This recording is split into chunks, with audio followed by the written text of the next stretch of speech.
Is NATO preparing for a possible conflict with Russia?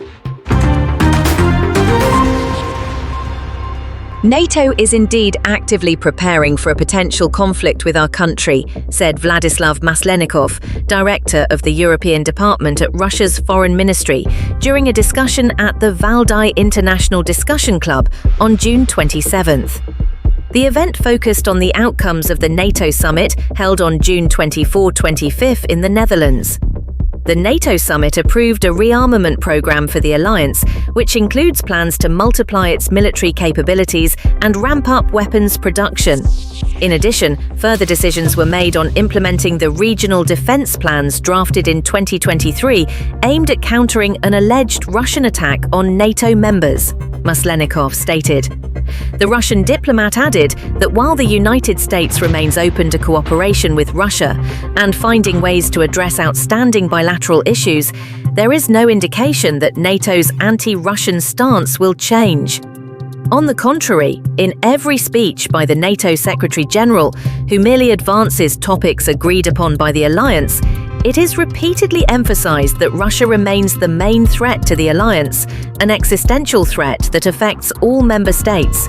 In this regard, Secretary-General Rutte's remark that they are all now focused on the eastern flank is particularly noteworthy, Maslenikov stressed.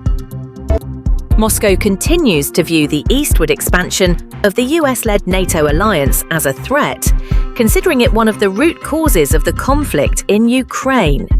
In a speech earlier this month, NATO Secretary-General Mark Rutte warned that Russia could be ready to use force against NATO within the next 5 years. He accused Moscow of accelerating its war machine, not slowing it down. Rutte argued that NATO needs to boost its air and missile defense capabilities by around 400% to ensure the alliance's defensive strength and deterrence in the event of a conflict. The NATO chief cautioned that if member states fail to act now, the risk of being attacked could become very real within just 3 to 5 years. On June 25th, NATO countries agreed to double their defense spending target from 2% of GDP to 5% by 2035, marking the alliance's most decisive move in over a decade. Russia has repeatedly rejected claims that Moscow plans to take military action against NATO countries. Russian officials maintain that Moscow has no interest in attacking NATO members. Instead, they argue the war in Ukraine is essentially a proxy conflict between Moscow and the entire NATO bloc. President Vladimir Putin has stated that Russia has no intention of attacking NATO states unless Russia is attacked first. Moscow has also warned that Western military aid to Kiev effectively makes NATO a direct participant in the conflict. Putin slams NATO for aggression and deceiving Russia. Russian President Vladimir Putin criticized NATO as aggressive for raising defense spending to 5% of GDP and accused the alliance of blatantly deceiving Russia by continuing its eastward expansion.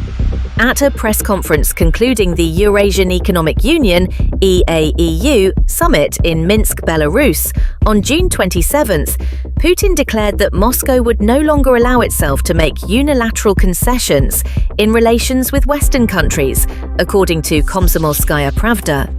The one-sided game by the West in relations with Russia is over.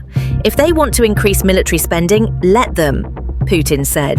Putin referred to NATO's plans to boost defense spending to 5% of GDP and to strengthen its military posture in Europe. He argued that NATO's claims of Russian aggression were merely a pretext to justify these moves. At the NATO summit on June 24-25, member states, except Spain, agreed to raise defense spending to 5% of GDP to address serious security threats and challenges, particularly the long-term threat posed by Russia to Euro-Atlantic security.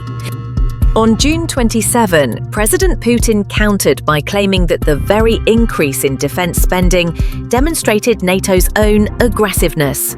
However, Putin also acknowledged that Russia's defense budget was substantial at 6.3% of GDP, placing a burden on the country. Still, he stressed that Moscow has successfully navigated economic and financial challenges to maintain stability and meet all necessary financial obligations. The Russian president once again pointed to what he called the root cause of the current conflict in Ukraine: decades of Moscow being blatantly deceived over NATO's eastward expansion, according to RT. Putin argued that Russia's security concerns about NATO's expansion had consistently been ignored, accusing the West of behavior that he said was precisely an act of aggression. There has been no official response from NATO, the EU, or any member states of these organizations to Putin's remarks.